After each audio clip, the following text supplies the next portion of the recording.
Je pense que ma mère a fait exactement ce qu'il fallait. Je trouve ça absolument extraordinaire. Avant sa mort, Diana a appelé Harry. Ils parlèrent en silence, à voix basse. Personne ne sut ce qui se dit dans cette pièce, mais la princesse Anne entendit et décida qu'il était temps de parler. Le secret que Diana emporta dans sa tombe. Il y a des secrets qui meurent avec les gens, et puis il y en a d'autres qui refusent de rester enfouis. Celui-ci est de ceux-là. La princesse Diana est décédée le 31 août 1997 dans un tunnel parisien. Le monde s'est arrêté. Des milliards de personnes ont pleuré. Les drapeaux ont été mis en berne partout dans le monde. 2 jeunes garçons ont perdu leur mère de la manière la plus violente et la plus soudaine qui soit. William avait 15 ans. Harry avait 12 ans. Le palais a réagi rapidement par la suite. Des communiqués ont été publiés. Des dispositions ont été prises. La machine monarchique poursuivait son cours. Imperturbable, efficace, maîtrisé. Il faisait froid, mais quelque chose s'est passé dans les semaines précédant la construction de ce tunnel. Quelque chose que le palais n'a jamais mentionné dans aucun communiqué. Un texte qui n'a jamais été lu à voix haute lors d'aucune cérémonie commémorative. Diana s'y était préparée. Non pas à la mort à proprement parler, mais à son éventualité. Avant que tout ne s'achève, elle a parlé à Harry. Le contenu de cette conversation n'a jamais été pleinement confirmé, ni publiquement, ni officiellement. Le palais ne l'a jamais reconnu. Les biographes royaux ont tourné autour du pot pendant des années sans jamais y parvenir. Même les proches de Diana durant ces derniers mois n'en connaissaient que des bribes. Jusqu'à présent, car la princesse Anne, témoin privilégié de toute cette affaire, a enfin pris la parole. Et ces révélations ont rouvert une plaie que beaucoup, au sein de la famille royale, croyaient à jamais cicatriser. Mais avant d'aborder les propos d'Anne, il nous faut comprendre pourquoi Diana a ressenti le besoin de s'exprimer. Il nous faut revenir à l'été 1997 et saisir l'état d'esprit de Diana durant les dernières semaines de sa vie, car ce contexte change tout. À l'été 1997, Diana traversait une période émotionnellement difficile. Son divorce avec Charles avait été prononcé l'année précédente et un accord avait été trouvé.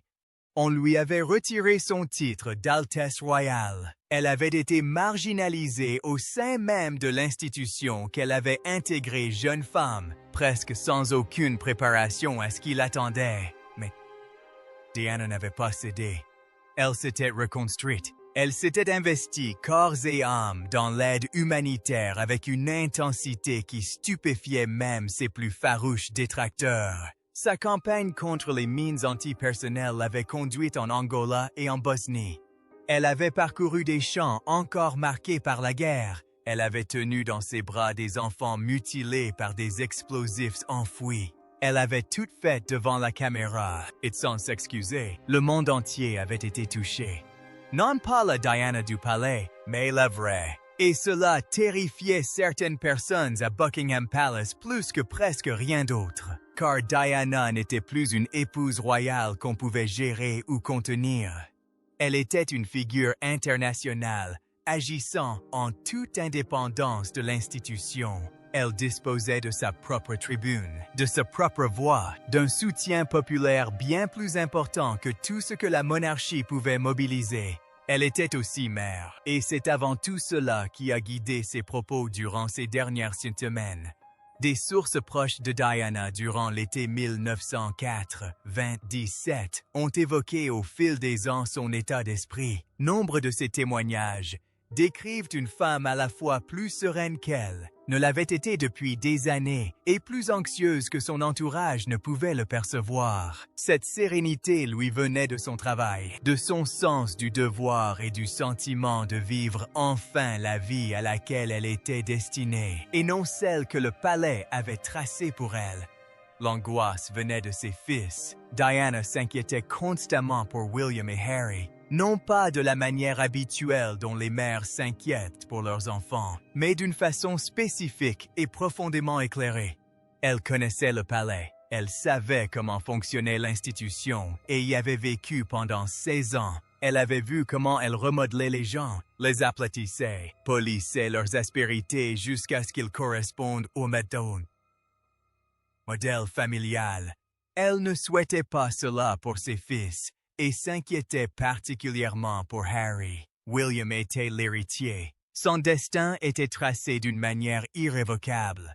Le poids de la couronne finirait par peser sur lui, et Diana comme William le savait. L'avenir de William, malgré son poids, était empreint de clarté. La situation de Harry était différente. Le remplaçant, ce mot a suivi Harry toute sa vie. Il le suivait avant même qu'il puisse comprendre ce qu'il signifiait. Au sein du palais, le rôle du cadet a toujours été tacitement perçu comme à la fois essentiel et secondaire, présent en renfort, suffisamment visible pour épauler l'héritier, mais jamais vraiment au centre de l'attention. Diana constatait déjà les effets de cette dynamique sur son plus jeune fils. Harry avait 12 ans durant l'été 1997. Il était drôle, chaleureux et d'une loyauté sans faille. Il adorait sa mère avec une sincérité que William, plus âgé et plus réservé, avait déjà appris à modérer. Harry laissait transparaître son amour pour Diana sur son visage. Tous ceux qui les voyaient ensemble durant ces années le remarquaient, et Diana percevait dans cet amour quelque chose qui la préoccupait profondément. Elle y voyait de la vulnérabilité et un enfant qui aurait besoin d'un encadrement que le palais ne lui apporterait jamais. Elle voyait un garçon qui deviendrait un homme au sein d'une institution qui ne savait pas vraiment quoi faire de lui. Elle voyait quelqu'un tiraillé entre des forces qui pourraient le construire ou le détruire. Et elle prit donc une décision. Elle décida de lui dire quelque chose de précis, quelque chose dont elle était convaincue qu'il aurait besoin de se souvenir quand elle ne serait plus là pour le guider. La nature exacte de ce quelque chose a fait l'objet de débats et de murmures au sein de la famille royale pendant près de 30 ans. Des fragments ont émergé dans des biographies. Des allusions sont apparues dans des interviews, mais la vérité n'a jamais éclaté au grand jour, avant que la princesse Anne ne décide que le silence avait trop longtemps protégé les mauvaises personnes. Ce qu'Anne sait dépasse les rumeurs. Cela va au-delà des témoignages indirects et des ragots de palais. Anne était présente. Anne a vu et entendu des choses. Et elle porte le poids de ce savoir depuis près de 30 ans, à travers chaque controverse royale, chaque bataille publique, chaque article concernant Harry et Meghan. La question est de savoir pourquoi elle a choisi ce moment pour parler, et la réponse est plus troublante que presque personne ne l'aurait imaginé. Anne prend la parole et brise le silence. La princesse Anne ne donne pas d'interview. Ce n'est pas une exagération, ce n'est pas une caricature. C'est un fait incontestable pour quiconque suit la famille royale. Anne est, à presque tous les égards, la membre la plus active de la famille Windsor. Année après année, elle remplit plus d'engagements publics que n'importe quel autre membre de la famille royale. Elle est présente et agit. Elle ne s'attarde pas à rouvrir de vieilles blessures pour le public. Et c'est précisément pourquoi les événements du début de l'année 2026 ont provoqué un véritable séisme dans toutes les salles de presse royale britanniques. Anne s'est exprimée, non pas par le biais d'un communiqué soigneusement préparé par le palais et filtré par 3 niveaux de services de communication, ni par une brève remarque à un journaliste lors d'un engagement public. Elle s'est exprimée longuement et clairement, et elle a parlé de Diana. L'élément déclencheur n'était pas fortuit. Pour comprendre pourquoi Anne a finalement rompu le silence, il faut comprendre ce qui se tramait au sein de la famille royale durant les mois précédant sa décision. Car Anne ne s'est pas réveillée un matin en décidant spontanément de rouvrir le chapitre le plus douloureux de l'histoire moderne de la monarchie. Quelque chose l'y a poussé. Fin 2025, les tensions au sein du palais autour de Harry avaient atteint un niveau que les initiés qualifiaient d'insoutenable.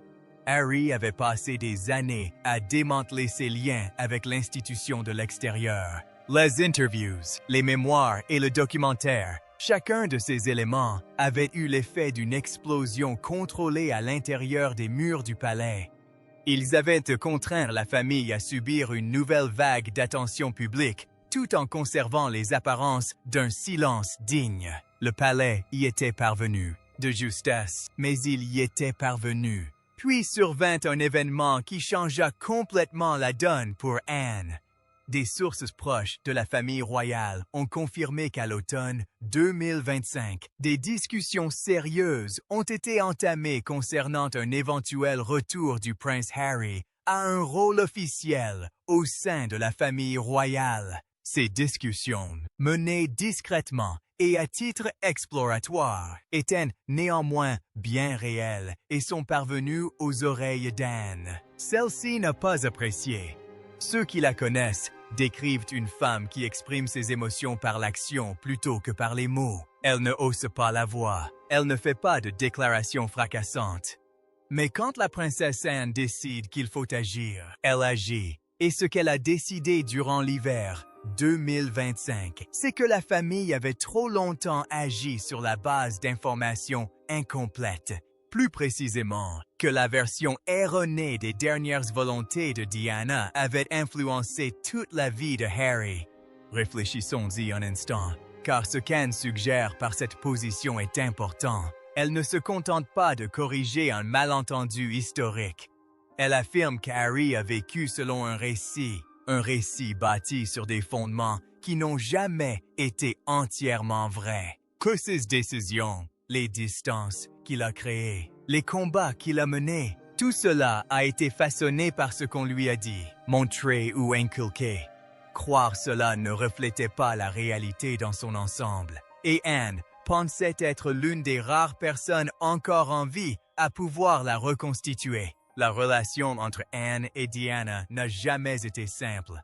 C'est un fait avéré. Les deux femmes occupaient des places très différentes au sein de la famille royale. Diana est arrivée jeune, ne connaissant pratiquement rien de l'institution qu'elle intégrait.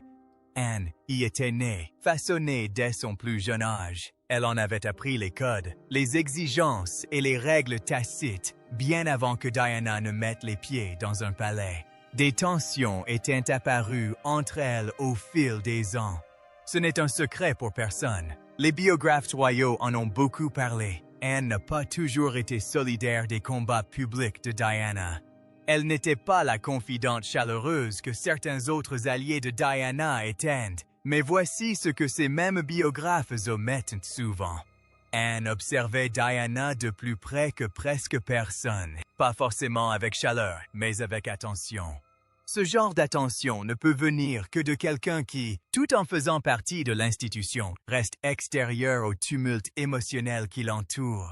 Anne n'a jamais été emportée par le phénomène Diana comme le fut le public. Elle n'en a jamais été aveuglée.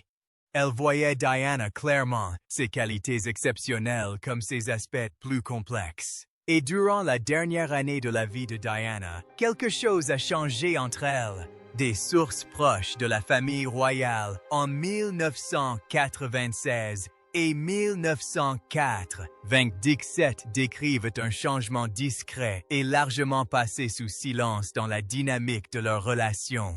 Le divorce était prononcé.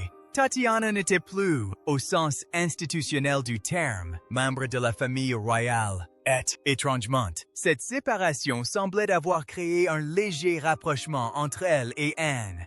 Ils n'ont jamais été proches, il faut le préciser, mais ils se parlaient. Plus qu'on ne le savait, plus que ce que l'un ou l'autre a rendu public.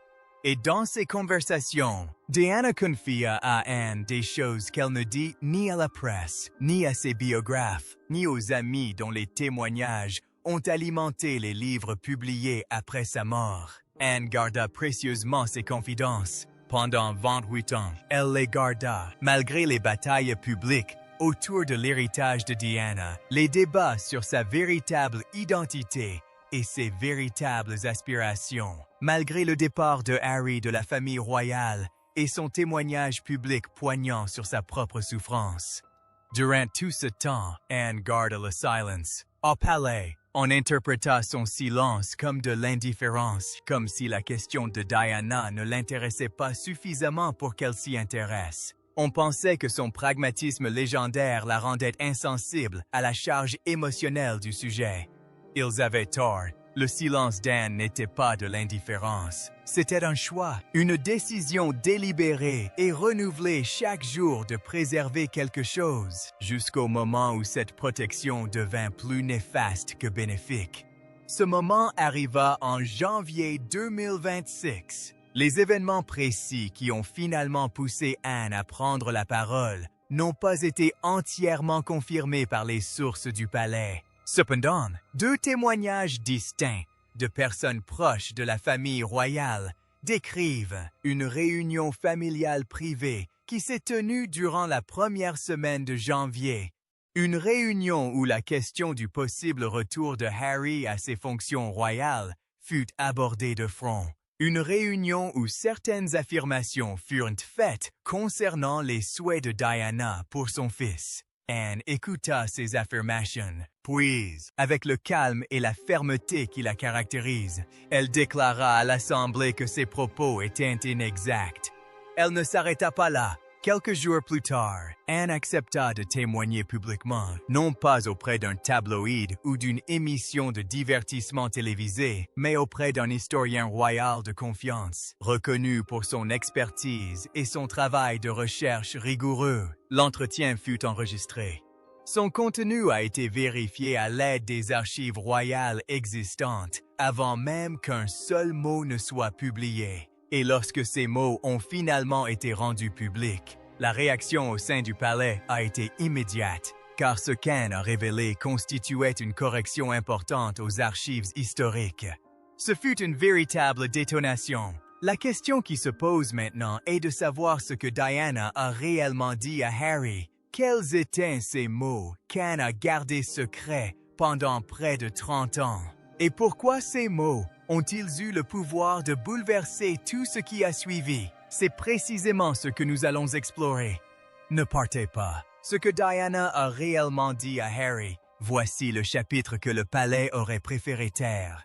Depuis 28 ans, cette question plane en filigrane sur tous les récits royaux, les interviews de Harry, les documentaires, les mémoires d'Anne. Qu'a dit Diana à son plus jeune fils avant de mourir? Quel héritage lui a-t-elle laissé? Qu'est-ce qui a forgé l'homme qu'il est devenu? Les réponses ont toujours été partielles. Des bribes de confidences d'amis, des suggestions de biographes, des allusions prudentes de personnes qui connaissaient des fragments de l'histoire, mais jamais l'ensemble. Anne connaissait toute l'histoire, et ses révélations balayent près de 30 ans de spéculation avec la précision de quelqu'un qui était là, qui a écouté et qui a eu tout le temps nécessaire pour comprendre exactement le sens de ces mots. Commençons par le contexte. Selon Anne, Diana a eu une conversation privée avec Harry durant l'été 1997. La date exacte n'a pas été divulguée, mais des sources la situent en juillet, environ 6 semaines avant l'accident à Paris. Diana revenait d'un voyage à l'étranger. Harry a passé quelques jours avec elle au palais de Kensington avant de rejoindre le reste de la famille royale à Balmoral. En apparence, c'était une visite estivale tout à fait ordinaire. Une mère et son fils profitant de moments ensemble avant une séparation qu'aucun des deux ne souhaitait. Mais Diana réfléchissait beaucoup depuis des semaines. Ses proches de l'époque décrivent une femme de plus en plus pensive quant à l'avenir, non pas d'une manière morbide, mais comme cela arrive parfois, lorsque la vie nous a réservé suffisamment d'incertitudes pour que l'on cesse de considérer le lendemain comme acquis. Diana avait reçu des menaces. Ces faits ont été documentés par de multiples sources crédibles au fil des ans. La nature et la gravité de ces menaces ont fait l'objet d'innombrables débats, mais leur impact sur son état d'esprit durant l'été 1997 était réel et avéré. Elle pensait à ses fils et à ce dont ils auraient besoin en son absence, et elle décida que Harry devait entendre un message d'elle directement, sans passer par le palais, ni par des intermédiaires, ni par le biais de ce milieu royal soigneusement orchestré dont elle avait vu, pendant des années, les membres se détourner et se transformer, la dénaturant complètement. De son propre aveu, Anne n'était pas présente dans la pièce lors de la conversation. Que cela soit parfaitement clair, les informations qu'Anne possède proviennent de deux sources. La première source est Diana elle-même, qui a décrit la conversation à Anne dans les jours qui ont suivi. La seconde est un récit écrit privé laissé par Diana, qu'Anne confirme avoir lu, et qui a servi de base aux révélations qu'elle a choisi de faire aujourd'hui. Alors, qu'a dit Diana à son fils de 12 ans cet après-midi d'été de 1997? La première chose que Diana a dit à Harry concernait l'identité. Elle lui a dit que son identité n'avait rien à voir avec son titre, ni avec sa place dans l'ordre de succession, ni avec le nombre de fois où son nom figurait sur une liste d'invités officiels, ni avec le nombre de fois où il marchait derrière un membre important de la famille royale lors d'engagements publics. Elle lui a dit que le palais tenterait de le définir, que l'institution avait déjà une image préconçue de Harry, un rôle déjà attribué, des attentes déjà écrites, qu'il n'attendait que de voir se réaliser. Et elle lui a conseillé de ne pas accepter cette image sans la remettre en question. Ces mots, prononcés à un garçon de 12 ans par une mère qu'il vénérait, auraient déjà eu une signification profonde. Mais Diana ne s'arrêta pas là. La deuxième chose qu'elle lui dit concernait la famille, et c'est là que le récit d'Anne devient véritablement difficile à entendre. Diana a dit à Harry que la famille dans laquelle il grandissait ne le protégerait pas toujours comme il en avait besoin. Elle ne parlait pas d'amour, elle était très claire à ce sujet. D'après Anne, Diana n'a jamais dit à Harry que la famille ne l'aimait pas. Elle tenait à nuancer ce propos. Mais elle lui a expliqué qu'au sein de la famille royale, amour et protection n'étaient pas toujours synonymes, que l'institution avait ses propres instincts de survie et que ces instincts, d'après sa propre expérience, avaient primé sur le personnel et l'humain à maintes reprises. Elle a dit à Harry de guetter le moment où les besoins de l'institution et les siens divergeraient. Et elle lui a dit que, lorsque ce moment arriverait, il devrait se faire confiance plutôt qu'à l'avis de sa famille sur ce qui était bon pour lui. Une mère qui dit à son fils de 12 ans de se faire confiance plutôt qu'à l'institution qu'il était censé servir. Il ne s'agit pas d'une instruction anodine. Ce n'est pas une remarque faite à la légère un après-midi d'été. C'est un conseil délibéré et réfléchi, donné par une femme qui a passé 16 ans au cœur de cette machine et qui en comprenait parfaitement les capacités.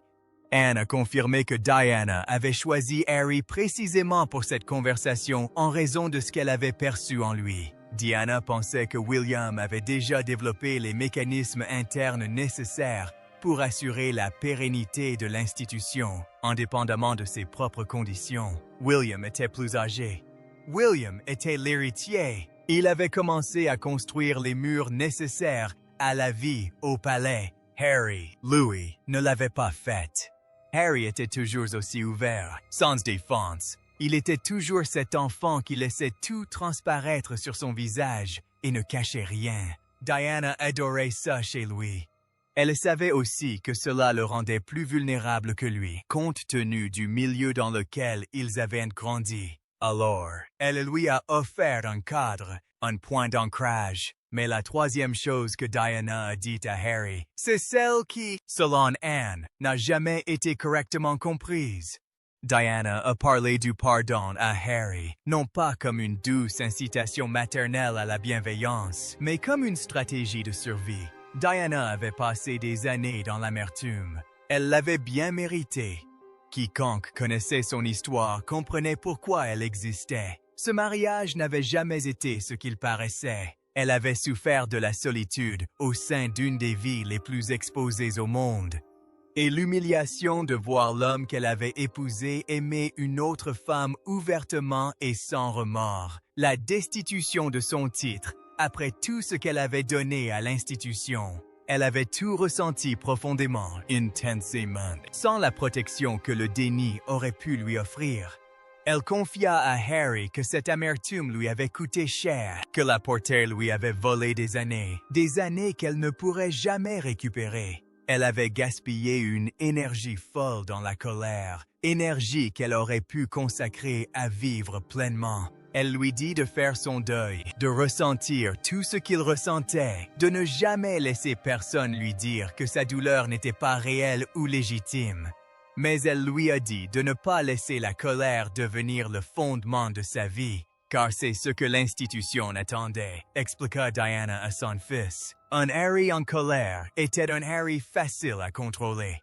Un Harry en colère pourrait être manipulé, contrôlé et finalement écarté. Sa souffrance légitime pourrait être présentée comme de l'instabilité. Ses griefs, pourtant fondés, pourraient être utilisés contre lui. Elle avait vu cela arriver à d'autres, elle l'avait elle-même subi, et elle ne voulait pas que cela arrive à Harry.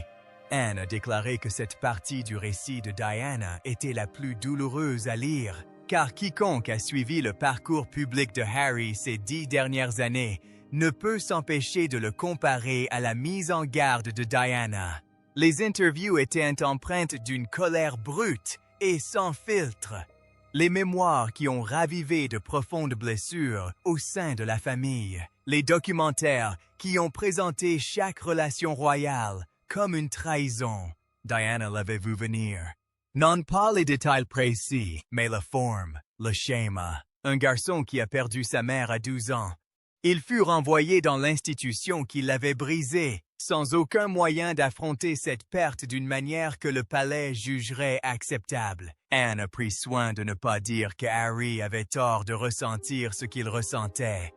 Elle a pris soin, tout autant, de ne pas affirmer que chacune de ses décisions était la bonne. Elle a simplement indiqué que les instructions de Diana à Harry n'étaient pas un feu vert pour entrer en guerre contre sa famille.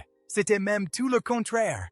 Diana a conseillé à Harry de préserver sa propre paix intérieure, de construire une vie qui lui soit véritablement propre, de trouver un amour authentique et non feint, pour qu'il fasse un travail qui ait du sens pour lui, et pas seulement pour servir les intérêts de l'appareil d'image du palais. Elle lui dit que le plus grand acte de courage qu'il puisse accomplir était de vivre heureux, ni bruyamment, ni avec colère.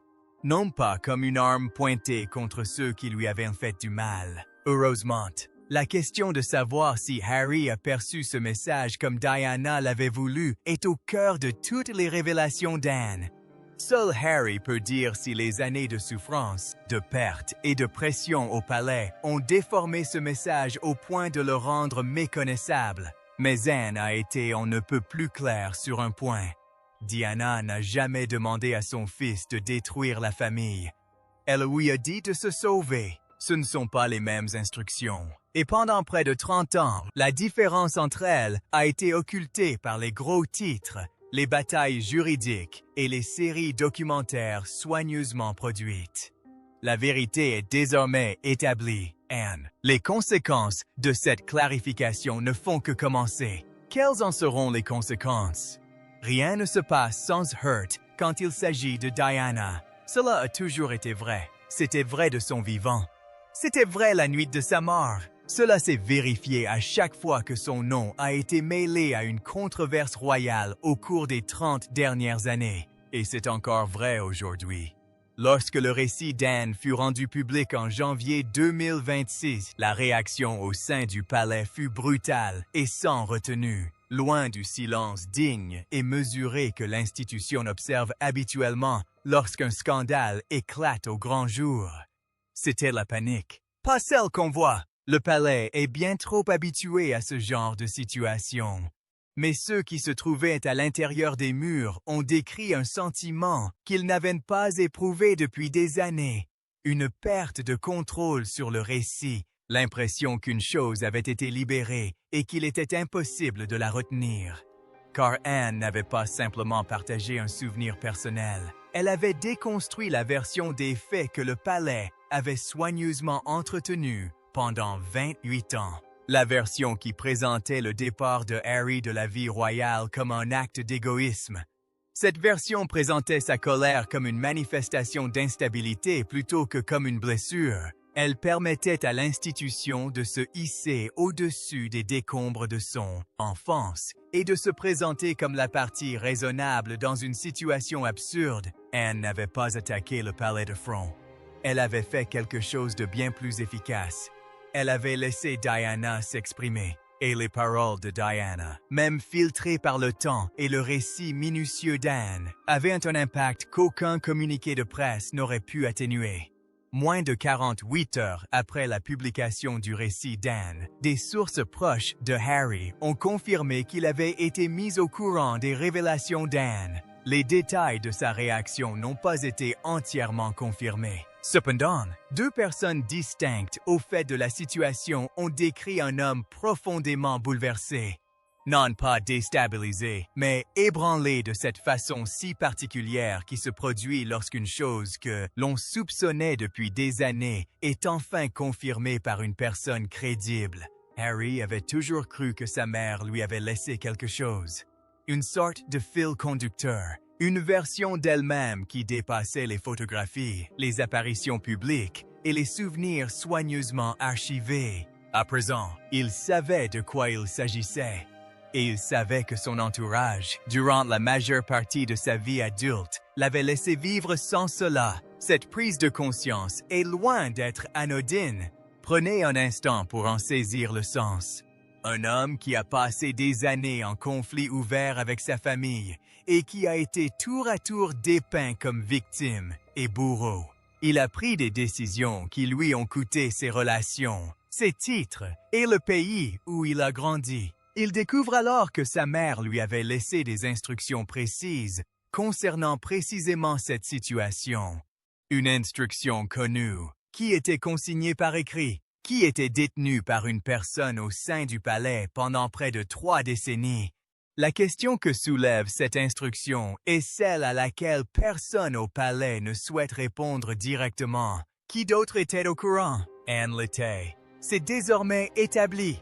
Mais Anne n'était pas une figure isolée au sein de la famille royale. Le récit personnel laissé par Diana n'est pas resté lettre morte. Il a été lu.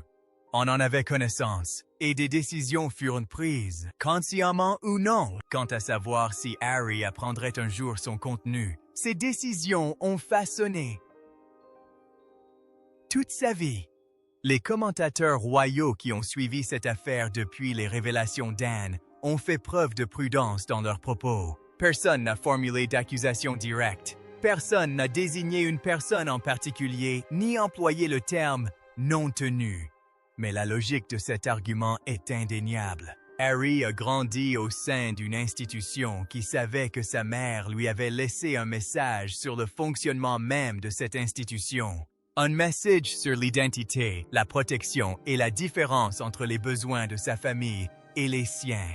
Le pardon comme moyen de survie, plutôt que comme capitulation. Anne Harry a grandi sans ce message. Qu'en pensez-vous? Au sein du palais, la réaction aux révélations d'Anne a suivi un schéma bien connu. Aucun commentaire direct, aucune déclaration officielle abordant le fond de ces révélations. Un silence calculé et délibéré, destiné à ne ni confirmer, ni infirmer, le temps que l'actualité en absorbe l'impact et passe à autre chose.